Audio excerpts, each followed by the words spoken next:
Alors qu'est-ce que j'en pense du nationalisme et également de la montée des identitaires, partout en Europe, en fait partout en Occident concrètement? Alors, avant de commencer, j'aimerais bien distinguer 2 choses différentes.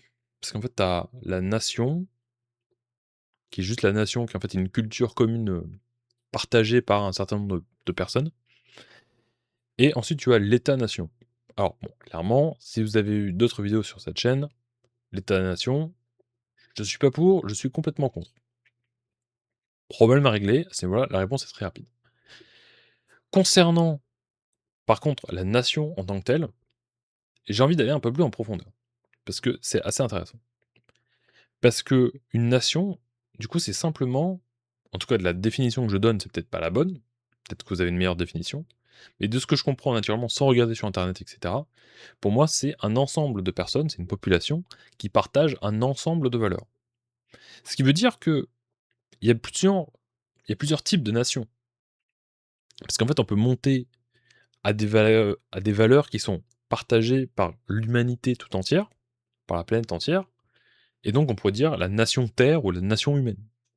Et on pourrait dire un truc comme ça et ça marcherait. C'est-à-dire que on a, par défaut, vu qu'on est tous humains, on partage les mêmes émotions, on a le même genre de valeurs à peu près.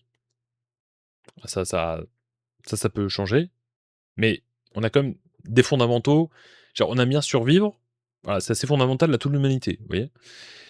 Donc déjà, on pourrait faire une nation énorme ici et également, à l'opposé, on pourrait faire une nation ultra, minuscule, qui est en fait, la famille. Parce qu'en fait, une nation, c'est faut que ce soit juste plusieurs personnes qui partagent des valeurs.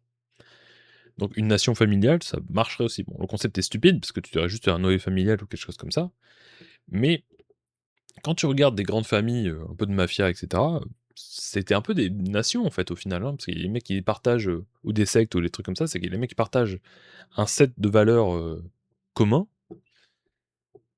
à l'échelle très réduite, mais c'est le même fonctionnement, quoi. Enfin, c'est une sorte de culture commune, En fait, culture et nation, c'est un peu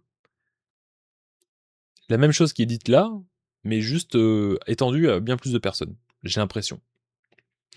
Et du coup, en fait, tu peux vraiment aller sur toutes les échelles, c'est-à-dire que, bah, tu peux commencer au noyau familial, puis au quartier, la ville, le département, la région, la nation, le continent, la terre entière et puis peut-être dans le futur, les différentes planètes et cetera. Donc, en fait, ça devient très brouillé à ce niveau-là de nation, parce que perso, je partage des valeurs avec beaucoup de personnes dans le monde et par exemple, si je prends, alors il y a beaucoup de valeurs que je ne partage pas avec des pays plus asiatiques, mais par exemple, avec les Japonais, avec les Coréens, il y a beaucoup de valeurs que je partage, tu vois? À ce niveau-là. C'est ils sont civilisés, ils ont beaucoup de choses. Bon, ils sont sur certains aspects, ils sont bien plus collectivistes. J'aime pas vraiment, cette façon de fonctionner, mais il y a d'autres aspects où j'aime genre, l'ordre, le calme et tout est clean. J'aime bien leur culture, hein, j'étais un otaku pendant un petit moment donc voilà. Donc je partage des valeurs communes avec eux. Donc, honnêtement, je pourrais faire une nation avec eux, de cette façon, si j'utilisais le terme nation un peu librement comme ça marcherait. Ça marcherait bien. Hem, Également au niveau occidental, je partage beaucoup, beaucoup de valeurs au niveau occidental. Hem, la culture et cetera, je suis avec. Par contre, en France, si je suis spécifique à la France, honnêtement, je partage pas beaucoup de valeurs, avec vraiment les Français, en tout cas les Français modernes. Parce que, bah, si on parle de tout ce qui est libéralisme et anarcho-capitalisme, bon, ça parle à 0,001 de la population, c'est-à-dire personne. Dire même quand j'en parle à mes potes, c'est voilà, je suis est-ce que je suis le seul mec de droite dans mon groupe? Je crois que oui, je suis vraiment la seule personne de droite. Alors bon, en plus, je suis une personne de droite un peu particulière, parce que et je compte de droite, les, socialistes de droite, hein, genre le type RN, je les compte. Mais voilà, non, je suis la seule personne réellement de droite que je connais, peut-être pas enfin dans ma peut-être pas dans ma famille. Dans ma famille, je peux en considérer 2 comme de droite. Mais sinon, tout le monde est de gauche en France. Et du coup, ça fait que fondamentalement, je partage quasiment aucune des valeurs, alors peut-être pas aucune, c'est un peu fort, pas aucune, mais il y a beaucoup de valeurs que je ne partage pas, quoi, avec la plupart des Français. Donc ça m'intéresse pas vraiment, ce côté identitaire français, l'histoire, ça m'intéresse pas vraiment. Et quand je regarde au final, l'essentiel des valeurs que je partage, c'est avec, des Américains.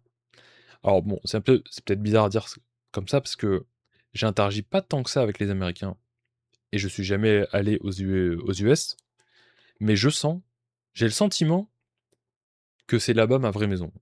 C'est là-bas ma vraie nation, honnêtement. Parce qu'ils ont vraiment, cet esprit, en tout cas de ce que je consomme, parce que bon, c'est le problème, c'est que je passe par le filtre des réseaux sociaux, du contenu que je regarde sur YouTube et cetera, du coup, la grosse majorité de ce que je connais des US et c'est la majorité du contenu que je consomme, hem, bah, ça passe par ce filtre-là. Donc peut-être que je suis biaisé, mais j'ai l'impression en tout cas que ma vraie nation, le vrai endroit où je me sentirais bien avec la population locale, parce que je me suis déjà déplacé dans d'autres pays, mais la population locale, bon, c'est aussi des PNJ, des golems, hein, donc ça change pas, quoi. C'est si tu vas en Asie, genre en Thaïlande, Cambodge, Vietnam, bon, bah, les mecs, ils sont de droite. Ils sont pas vraiment de droite ni de gauche, hein, ils sont juste là. Qu'est-ce que qu'est-ce que je veux te dire? Et genre la seule raison de pourquoi l'État, chez eux n'a pas pris une plus grosse ampleur, c'est juste qu'ils produisent pas assez de ressources. C'est la seule raison. En fait, c'est comme la France dans les années, c'est comme la France il y a, 60 ans quoi, 60-70 ans, bon après la guerre mondiale, la 2e guerre mondiale, c'est que, bon, bah, il y avait pas grand chose à taxer donc on le fait pas et ça se fait progressivement, en fait, ça s'accumule, petit à petit quoi. Ça s'empile et éventuellement, ça crache. Et eux, ils sont au début de cette étape-là, mais tu sens qu'il y a la mentalité de ça va monter petit à petit, comme partout en fait. Comme partout où il y a un État. Donc voilà ce que je pense du nationalisme et je pense, je suis assez d'accord avec le bouquin, enfin c'est pas le bouquin, je l'ai pas lu, mais il y avait quelqu'un qui avait partagé, je l'avais creusé sur, un des streams de Le Guise, quelque chose comme ça, mais qui avait partagé, l'État-nation, les réseaux-nations, je crois que c'est ça, les réseaux-nations, si ça se fait en si c'est traduit en français. Mais je pense que c'est sûrement ça le futur et en fait je rejoindrai, à court terme, court moyen terme, une nation, un réseau-nation, libertarien et puis j'évoluerai là-dedans, quoi. C'est ce qu'on peut commencer à voir avec Prospera, par exemple et il faudrait que je m'intéresse un peu mais j'ai pas trop le temps en ce moment parce que j'essaie de construire, ma liberté, hein. Suite à ma vidéo «Sortir la matrice», j'essaie de sortir la matrice avant parce il y a que quand une fois que je suis ressorti de la matrice, je pourrais prendre du temps pour essayer d'explorer ça et de rejoindre essayer de côtoyer des personnes, avec lesquelles, je partage, le plus de valeurs. Voilà. Voilà ce que j'en pense.